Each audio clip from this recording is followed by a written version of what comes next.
Hi, this is Anza Garcia. This is a video of the problem I faced and how I fixed it from going from an old Generac 4390 to a new generation Generac 20 kW or 22 kW. I do not endorse you doing this yourself. Obviously, you know your own capabilities and need to make that decision on your own. Okay, here's my old Guardian, my Generac, and I'm going to give you a little clue in on how all this works. If you're watching this video, you probably already know how this works, but I'm going to tell you how I went from this guy to that brand new 22 kW. Okay, and what problem did I run into? Which if you do this, you'll run into the same problem, unless you thought way ahead. So a few years ago, I purchased this used. It was great, working good, perfect for my house. It's a 15 kW on LP, and I got the auto transfer switch as well with it, so it was a great deal. Anyway, how do these things work? You got to understand that if you're going to understand what I'm going to tell you next. And again, if you're watching this video, you're running into this. So all the brains are kind of in these generators. Even today, most of the brains are in them, unless you have auto load shedding and things like that. There's some brains in the transfer switch. But right here, you got two. Actually, there are two. It says 240 AC. There's two 120s that come into here. This is the utility sensing, basically. So they're always called, on Generacs anyway, they're called N1 and N2. So that's utility sensing. In other words, layman's speak is it's grid sensing. It's sensing if your power is on to your breaker box. It's sensing if your house is powered, receiving power from the grid. Okay, that's the way I can explain that.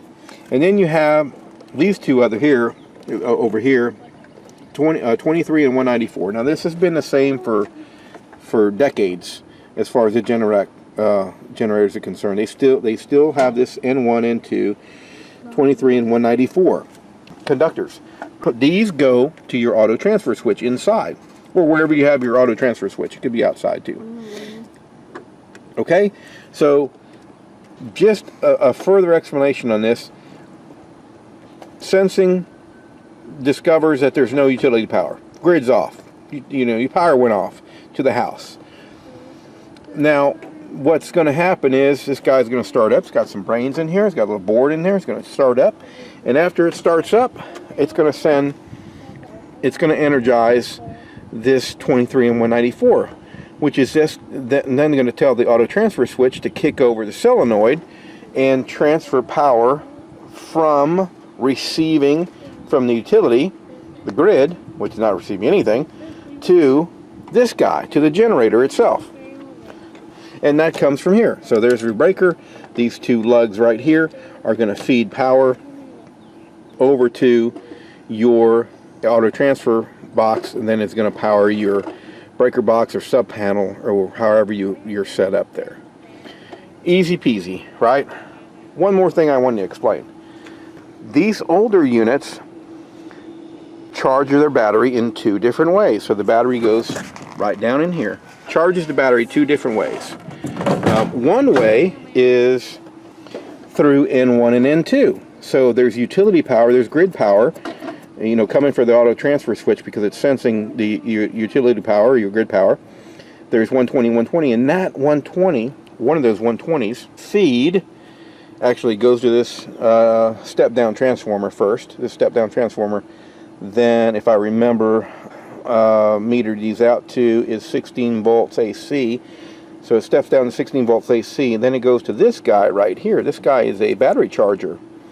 Kind of funky looking one. I don't know why they cut this cap out here, but that's the battery charger. And then that battery charger charges your battery. So again, simple way to put it is, when you're on utility power, there's power, these are energized, which then goes to a transformer, step down transformer, which then goes to a battery charger. Okay, easy enough. Now, what if there's no utility power? Well, we fire up the generator, right? That generator then is energized, and then your auto transfer switch does whatever inside. We're providing power now from here.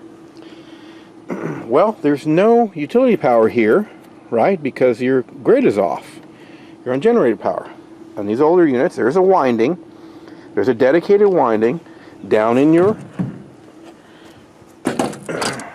Here's your rotor and stator. That's down in here. That's your generator, basically.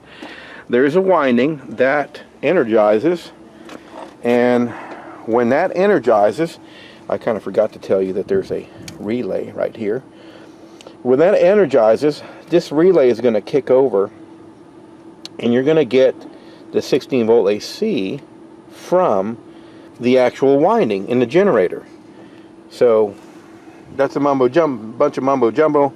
The easy way to explain it is we get our charging from here. When the power is on, when our lights go out, the generator has a winding that's going to provide energy and to this charger, using that relay to kick over to change the energy from that to the coming from utility to coming from your generator, or the winding in the generator. Provide power to this guy. That guy's going to charge your battery. Now, why is that needed? Well, if you're on generator power for, let's say, a couple days, which happens out here in Texas when we get a hurricane, that battery can't go out, right? Because it's energizing, it's powering these boards and things like that. So something needs to be charging that battery even when this thing's running, just like your car. Something's got to be charging the battery when it's running, and it's the alternator. What do I want to say here, and the problem I want to get to, is let's go take a little mosey on over here. And, hopefully that air condition goes off here in a second so you can hear me okay. Okay, we got everything taken apart now, and what I want to show you what's different with these newer generation, and I think this happened in like 08. They did have some problems with those older units and charging the battery. So if you think about it, you know, you had a winding to charge the battery. So if that winding, if you had a short to ground, or you had a cut in that winding, basically the thing was useless. So I think what they did, what Generac did, is started discovering problems. And then the battery charger, you know, wasn't very good either, so they did away with that or went to a different system. But when they did this change, what they did is said, you know, we're going to get utility power. We're going to use utility power on the load side from the auto transfer switch to charge the battery. Okay, so it's almost the same when it's off. Okay, don't think I said anything too different there. Again, we're still charging the battery from the auto transfer switch. Okay, but we're doing it on a dedicated line now. See, there's my N1 and N2, those yellow ones right there. And then here's my 194 and 23. Now this system's probably 17 years newer than my old system. But if you look right here, you got that T1 load. What that one is a dedicated conductor that's fused on the newer transfer switches. And it comes over here, and it comes from the load side. Now the load side, if you're not familiar with generators, that's the output side. You know, it's always going to have power. Either it's going to have power from utility, the grid, or it's going to have power from this guy when it's on. Okay, that's what I mean by that. Well, that's what the vernacular means in generator speak. Now, so remember, I had the old system, and I mean my house is around that corner and way over there, and it's, you know, it's about a 120-foot run, and I was certainly not gonna you know, when I installed this system, I installed, you know, 2 conduits because that's code around in here. And what I did is, you know, dug a trench all the way to my house over there to get to my breaker box, which is in the house. Well, that nearly killed me, as old as I am, and having to go like 24 inches deep. And of course I ran 4 conductors because that's what I needed. Well, now I need a 5th, and I wasn't about to trench a new line, trench a new hole here and pull up my old conduit and do all that mess. And you know, I would have probably had to go rent a trencher. I wouldn't do it with my old back now, but so, you know, some basic electricity knowledge, and I figured this out. So what can we do? Well, we know we have utility sense, so we know we have 120 and 120 there, because this is just like the old systems. So I know I have power. When I have power, the first thing I thought was, okay, well, I'm just going to go from N1 or N2 and jump over to T1, which then will give 120 volt, right, to my T1. That will charge my battery when I have utility on. Now, what about when my utility is off?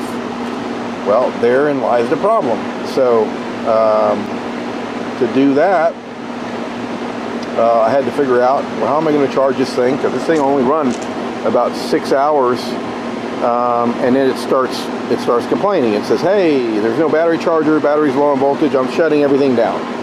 So that's just the way the boards are made. It'll shut the whole thing down.